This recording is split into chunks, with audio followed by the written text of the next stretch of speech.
వి gold trusted gold buyers మీరు తాకట్టు పెట్టిన బంగారాన్ని విడిపించి ఈ రోజు ఉన్న మార్కెట్ ధరకు కొనబడును. నమస్కారం, వెల్కమ్ టు ఐ డ్రీమ్ ధర్మ మార్గం విత్ విజిత కార్యక్రమానికి స్వాగతం.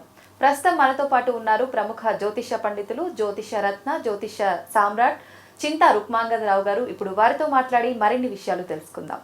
నమస్తే అండి. మాతృదేవోభవ, పితృదేవోభవ, ఆచార్య దేవోభవ. ప్రస్తుతం ఉన్న ఒక పెద్ద నమ్మకం అనొచ్చు, మూఢనమ్మకం అనొచ్చు, అది భగవంతుడికి సంబంధించి. నిజంగా దైవం ఉన్నాడా? ఉంటే అందరినీ ఒకేలాగా ఎందుకు చూడడు? అసలు దైవబలం అనేది మనకు సహాయం చేస్తుందా, సహకరిస్తుందా? అసలు దైవబలం అంటే ఏంటి? దైవబలం ఓన్లీ మనుషులకు మాత్రమే ఉంటుందా, లేదంటే పక్షులకి, జంతువులకి కూడా వర్తిస్తుందా? ఇలాంటి సందేహాలు చాలా మందిలో ఉంటాయండి. నిజంగా దైవబలం అనేది ఉందా, నమ్మొచ్చు అంటారా? చక్కగా అడిగారు.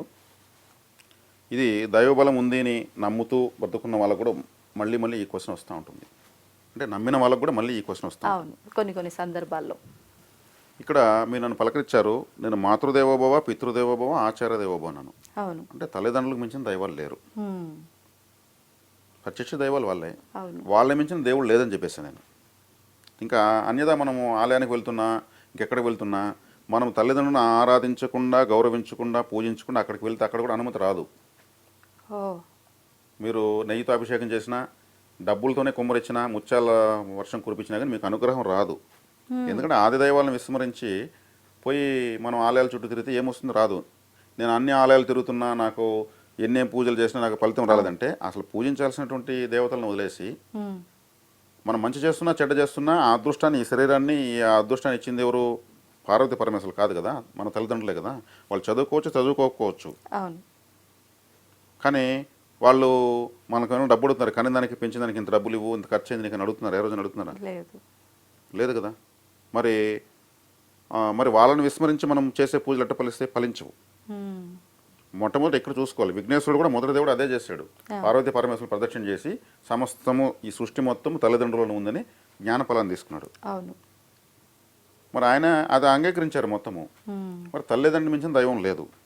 ఇక్కడ మనము వాళ్ళ దగ్గర ఎంత సేవ చేసుకోగలిగితే ఇంకా వేరే దేవత అవసరం లేదు. అంటే ఇంకా ఆలయాలకు వెళ్ళాల్సిన అవసరం మనం అక్కడ పెయింటింగ్స్ ఎలా ఉన్నాయి, స్తంభాలు ఎలా ఉన్నాయి, గాలిగోపురం ఎలా కట్టుంటారు, ఇక్కడ ఎంత మెయింటెనెన్స్ జరుగుతుంది, 10 మందికి ఉపాధి దొరికింది ఈ ఆలయం వల్ల అని ఆనందించేదాని కోసం వెళ్ళొచ్చు. ఓకే, అంటే ప్రకృతిని అదంతా ఆస్వాదించడం కోసం వెళ్ళొచ్చు. లేదంటే అక్కడే దేవుడు ఉన్నాడు, ఆ దేవుడే ఇస్తేనే మనం తీసుకోవాలనేటువంటి భ్రమలో వెళ్ళాల్సి వస్తుంది. నిజమైన దేవతలు ఎవరు? మన తల్లిదండ్రులే. మనము ఇప్పుడు దేవుణ్ణి చూసినా, గురువుని చూసినా, సమాజాన్ని చూసినా, ఈ కండ్లు, ఈ శరీరం ఇదంతా వచ్చిందంటే ప్రసాదించిన తల్లిదండ్రులే. ఇంత మించిన దైవసేవ ఇంకొకటి లేదు. ఆ తర్వాత మన దేవుడిని అడిగితే మనం అలా ఆవరణలోకి వెళ్తున్నామంటే వాళ్ళు రెడీగా మన ఫైల్ ఎత్తుకుంటారు ముందు.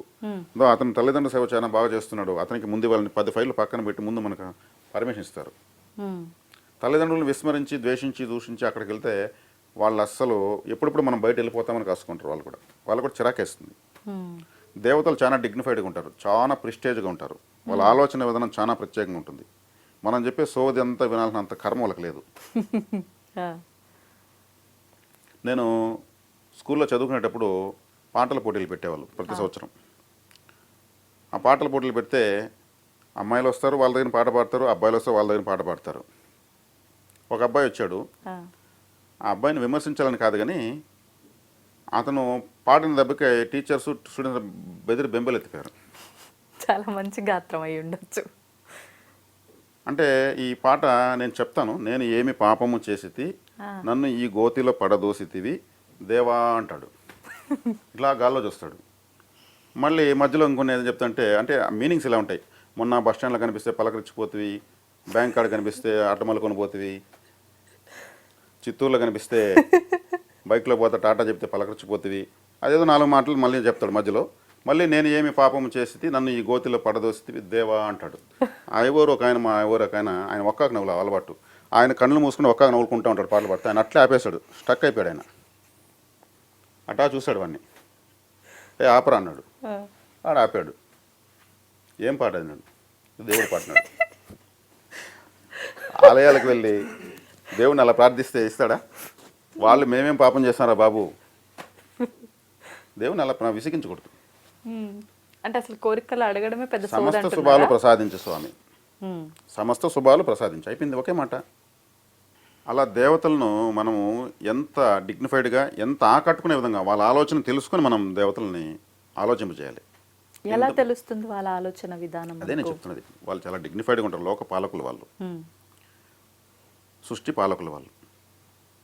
మనకు భగవంతుడు ఉన్నాడని బ్రతికంత కాలము మనం ఆరాధన చేస్తూ వాళ్ళు నమ్ముకుంటూ ఎన్నో మహత్యాలు తీసుకుంటూ మనం దారి తప్పినప్పుడు మళ్ళీ పనిష్మెంట్ తీసుకుంటూ పోతూ ఉంటాం. అవును. కాబట్టి దేవతల దగ్గర మనము చాలా క్రమశిక్షణగా, నియమ నిబంధనలతో, శుచి శుభ్రంతో, ఉమ్, అక్కడ మేకప్లు చేసుకొని పోకూడదు. సాధారణ స్థితిలో పోవాలి. ఉమ్, ఆతృత భావంతో, శరణాగతి భావంతో. గాలిగోపురం కట్టుంటారు, మనిషి అహంకారంతో ఇలా వెళ్తాడు గాలిగోపురం కడిపోయినప్పుడు. ఆ, అలా పోగా గర్భగుడికి వచ్చేకాడికి చిన్న ద్వారం ఉంటుంది. అయ్యవారు కూడా వంగి లోపల పోతూ ఉంటాడు. అక్కడికి వచ్చేకాడికి ఇలా వంకుంటారు. సూక్ష్మంలో మోక్షం ఉంది. ఉమ్, అలా గాలిగోపురంలాగా వచ్చిన వ్యక్తి చివరికి వచ్చేకాడికి శరణాగతి కావాల్సిందే. అట్లా ఆలయ వాస్తులో ఆగమ శాస్త్రం ప్రకారము, ఆగమ వాస్తు ప్రకారము అక్కడ అన్ని నిర్మాణాలు జరుగుంటాయి. కాబట్టి దేవత యొక్క సైకాలజీ అంటే వాళ్ళు, ఇప్పుడు ఒక ముఖ్యమంత్రి ఉంటాడు, అవును, ఆయన యొక్క ఇంటి చుట్టూ ఎన్ని అంచెల భద్రత ఉంటుంది? చాలా. ఆయన ఒక 5 సంవత్సరాల తర్వాత మళ్ళీ ముఖ్యమంత్రి అవుతాడో తెలియదు.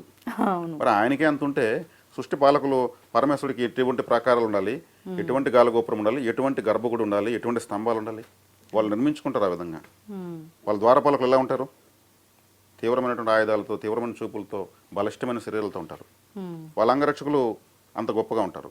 అక్కడ ప్రతి ఒక్కదాన్ని మనము చూసి అభినందించాలి, ఆరాధించాలి. ప్రతి ఒక్క దానికి మనము కృతజ్ఞత భావంతో ఉండాలా?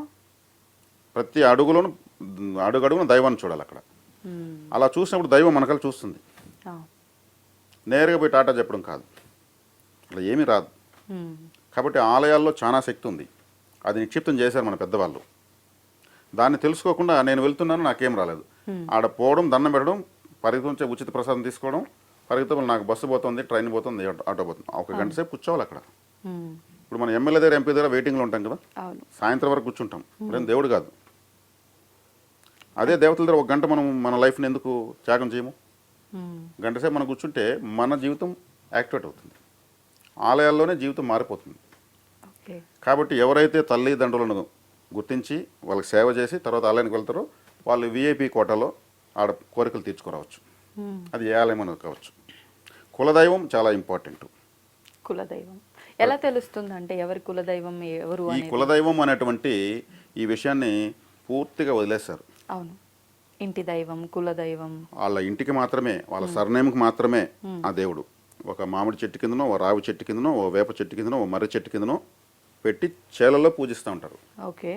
మిగతా వాళ్ళకంతా ఆలయాలు ఓపెన్గా ఉంటాయి. చుట్టూ చిన్న పెట్టగోడ కట్టి ఉమ్, ఒక బొమ్మరిల్లా కట్టి పూజిస్తూ ఉంటారు అటువంటి దేవతల్ని.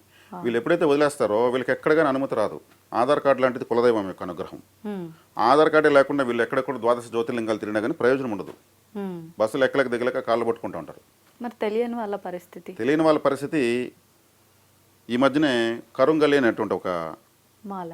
మాల, ఆ మాలలోనే ఒక కర్ర వచ్చింది. ఆ, కరుంగల్లో ఒక రూల్ కర్రలాగా. ఓకే. కరుంగలి అనేటువంటి కాళికాదేవి కులదైవ శక్తిని విశేషంగా ఆకర్షిస్తుంది. ఉమ్, ఆ కర్రను కులదైవంగా భావించి, కులదైవం ఎవరో తెలియని వాళ్ళు మాత్రమే ఆహా. ఆ కర్రను పూజ రూమ్లో పెట్టి సాంబ్రాణి పొగ చూపించి ఆరాధిస్తూ వస్తే కులదైవ శక్తి అదే మ్యాగ్నెట్ లాగా అట్రాక్ట్ చేస్తుంది. అప్పటి నుంచి పరిస్థితులు మారడం గమనించవచ్చు. ఇది చేసుకోవచ్చు. ఇప్పుడు మీరు పక్షులకి, జంతువులకి లేదా దైవానుగ్రహం అడిగారు. దైవానుగ్రహం. అవును. మనం ఇలా మాట్లాడుతూ వేరే విధంగా సబ్జెక్ట్ పోతుంది. కాబట్టి ఉమ్, ఈ మనిషికైనా ఇంకా సృష్టిలో ఏ జీవికి లేదా. ఇప్పుడు ఒక జింక ఉమ్, తన 4 చిన్న చిన్న పిల్లలతో వెళుతూ ఉంది. ఓకే. అలా వెళ్తా ఉంటే ఈ పిల్లలు ఏమనుకుంటున్నాయి, మన అమ్మ మనకు కూడా ఉంటే ఈ అరణ్యంలో ఎవరు మనల్ని ఏం చేయలేరు. ఉమ్, వాటి ధైర్యం, తల్లి కూడా ఉంది కదా. అవును. ఈ జింక ఏమో చుట్టుపక్కల శత్రువులు ఎటువైపు ఉన్నారు, ఒకవేళ శత్రువులు దాడి చేసి మనం ఎటువైపు తప్పించుకెళ్ళాలి, మన పిల్లల్ని ఎలా కాపాడుకోవాలని చూస్తూ తీసుకెళ్తూ ఉంటుంది. తీసుకెళ్తా ఉంటే ఒక వారం రోజుల పాటు వేట దొరకినటువంటి ఒక ఆకలితో ఉన్న పులి ఎదురుగా వస్తూ ఉంటుంది. ఉమ్, దానికి వారమైంది ఆకలేసి, ఆ, వేట దొరికి. అప్పుడు పిల్లలు చూస్తాయి పులిని, ఉమ్, తల్లి చూస్తుంది. ఈ పిల్లలేమో నవ్వుతాయి, మన అమ్మ ఉంది మనకేం భయం లేదు, పులి అయితే ఏముంది ఎవరైతే ఏముంది. వాటి యొక్క విశ్వాసం అది అవును. తల్లి పైన.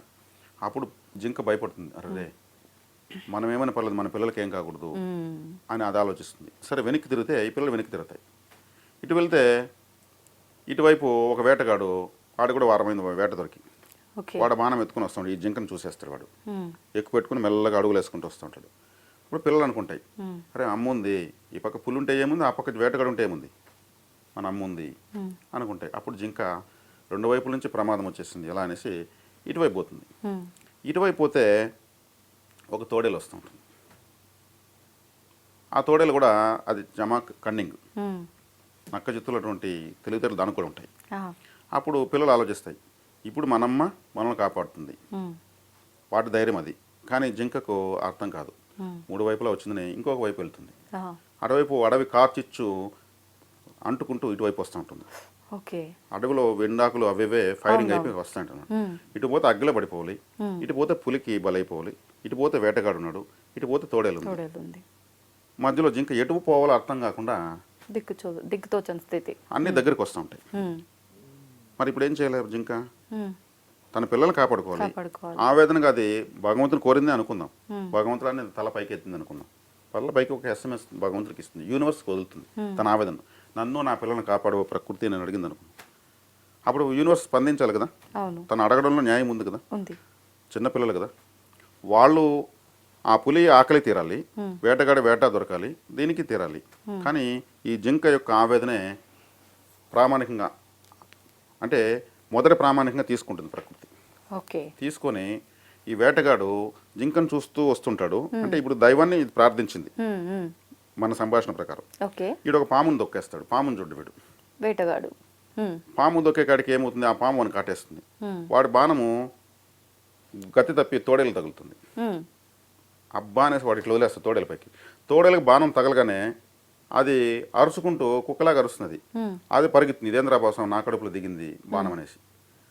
పులి యొక్క సైకాలజీ ఏంటి, పరిగెత్తుంది దాన్ని వేటాడుతుంది. అది ఎక్కువగా రన్నింగ్లోనే దాన్ని పట్టుకుంటుంది, అది దానికి ఇష్టం. పరిగెత్తి పట్టుకుని తింటేనే దానికి తృప్తి. తోడేలు పరిగెత్తే అక్కడికి అరే జింక నిల్చుకొనే ఉంది, తోడేలు పరిగెత్తా ఉంది, దాని ధరం కూడా అది వెళ్ళిపోతుంది, దాని సైకాలజీ, దాని వీక్నెస్. జింక తన పిల్లలు తీసుకుని చగ్గలిపోతుంది. నాలుగు వైపులా ప్రమాదం, దేన్ని ఎదిరించలేదు చిన్నపిల్లలు. ఇలా ప్రతి ఒక్కరిని ఎంతోమంది అప్పుల బాధలు, శత్రు బాధలు, అనారోగ్యాలు, తనకు ఏం చేసుకోవాలో తెలియని పరిస్థితుల్లో ఈ జింకలాగా ఎంతోమంది ఉన్నారు. మరి ఒక మార్గం కావాలి కదా, మరి దైవబలం కావాలి కదా, దైవాన్ని ఎలా ఆరాధించాలో చెప్పాం కదా.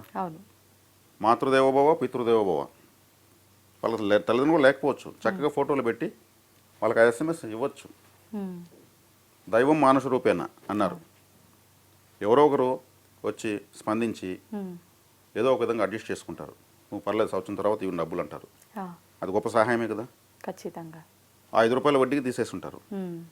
ఇంకొక వ్యక్తి వస్తాడు, నా దగ్గర డబ్బులు ఉన్నాయి, 2 రూపీస్ ఇస్తే చాలంటాడు. ఈ 2 రూపీస్ ఇస్తే 5 రూపీస్ కట్టేస్తే అది కూడా సహాయమే కదా.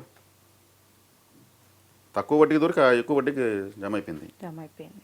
దేవుడిలాగా వచ్చాడయ్యా అని చెప్పి ఇంకేదో ఒక ట్రస్ట్ వాళ్ళు వచ్చి మెడికల్ క్యాంప్ పెడతారు, అక్కడ ఇతనుకున్న అనారోగ్యానికి ఫ్రీగా మెడిసిన్ దొరుకుతుంది, అది సహాయమే కదా. ఇలాంటి అద్భుతాలు ప్రతి ఒక్కరి జీవితంలో జరుగుతుంటాయి, కానీ అది ఇలా భగవంతుడే నా కోసం పంపించాడు అనే ధోరణిలో మన ఆలోచన విధానం ఉండకపోవచ్చు. అందుకే అంటారు నువ్వు దేవుడిలాగా వచ్చావు అంటారు. వాస్తవం, ఆ దేవుడు నిన్ను పంపించాడు. ఎందుకంటారు అన్నమాట, ఆ సహాయం యొక్క శక్తి అటువంటిది. ఇప్పుడు నేను చెప్పినట్టు తల్లిదండ్రుల యొక్క సేవ చేస్తే దైవం మానుష రూపేణ, ప్రకృతి మొత్తం చుట్టుపక్కల మారిపోతుంది. దేవుడే కిరీటం నగలేసుకుని రథం వేసుకొని రారు. కలియుగంలో దైవ దర్శనం నిషిద్ధం. దేవుడు ప్రత్యక్షంగా ఎవరికి ప్రత్యక్షం కాడు. కలియుగ ధర్మాలు కొన్ని ఉంటాయి, ఆ ధర్మం ప్రకారమే దేవతలు సహాయం చేస్తారు. కనిపిస్తే స్వప్న రూపంలో కనిపించి సందేశం ఇస్తారు, ఖచ్చితంగా జరిగి తీరుతుంది. ఇలా ఎంతో మందికి అయింది. కానీ కొంతమంది ప్రత్యక్షంగా కూడా చూస్తున్నామని అంటున్నారు, అదంతా బూటకం అనుకోవచ్చా? బూటకం అయితే కాదు, నిజమే. ప్రత్యక్షంగా ఎలా చూస్తారంటే మనకు 7 బాడీ లెవెల్స్ ఉంటాయి.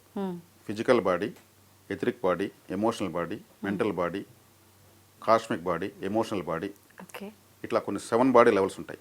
మనం ఎప్పుడైతే ఇప్పుడు ఎథరిక్ బాడీ ఫిజికల్ లెవెల్లో ఉన్నాం, మనం ఇప్పుడు ఫిజికల్ లెవెల్లో మాట్లాడుతున్నాం. ఎథరిక్ లెవెల్స్ అంటే ఇప్పుడు ఒక బ్యాటరీకి సెల్స్ వేస్తారు కదా పాతకులు ఎవరెడీ సెల్స్, ఆ సెల్స్ లోపల ఒక చీక్లెట్ లాంటి పదార్థం ఉంటుంది, ఓకే అది ఎథరిక్ లెవెల్. పైన ఉన్నట్టు రేక్ వచ్చి ఫిజికల్ బాడీ. ఓకే ఎప్పుడైతే టార్చ్ ఆన్ చేయగానే దాంట్లోంచి కాంతి వస్తుంది కదా, అది కాస్మిక్ బాడీ. ఓకే ఇప్పుడు ఎవరైనా ఒక మందు తాగేస్తాడు అనుకోండి, వాడికి ఫిజికల్ లెవెల్స్ కూడా వస్తాయి, ఎథరిక్ లెవెల్స్ బయట వస్తాయి. ఎథరిక్ లెవెల్స్ వచ్చినప్పుడు వాడు మొత్తం నిజాలే మాడుతుంటాడు. ఆహా. పిల్లలు ఎథరిక్ లెవెల్స్లో ఉంటారు, పిల్లలు అబద్ధం చెప్పరు, అంటే కల్మషం లేని కల్మషం లేనుకుంటారు. అందుకే తాగిన వాడు మొత్తం నేను అది అప్పుడు అది చేసా ఇప్పుడు ఇది చేసా అంతే చూసుకుందాం ఇప్పుడు ఎవడు వస్తాడు రండి అంటాడు. Etheric levels బయటపడిపోతాయి. ఓకే అది ఆ మత్తు దిగిపోయిన మళ్ళీ ఫిజికల్ లెవెల్స్ వస్తాయి, నేను ఎప్పుడు చెప్పిన అంటాడు. అవును. ఇలా ఈ ఎథరిక్ లెవెల్స్ కాస్మిక్ లెవెల్స్లోకి వెళ్ళినప్పుడు కాస్మిక్ బాడీస్ దేవతలు కాస్మిక్ శరీరంతో ఉంటారు, దివ్య దేహంతో ఉంటారు. మనలో కూడా దివ్య దేహం ఉంది. ఆ లెవెల్స్లోకి మనం సాధన చేసుకుంటూ వెళ్తే మన దివ్య దేహంతో ఆ దివ్య దేహం చూడగలము. ఓకే మాంస నేత్రాలతో దేవుని చూడలేము,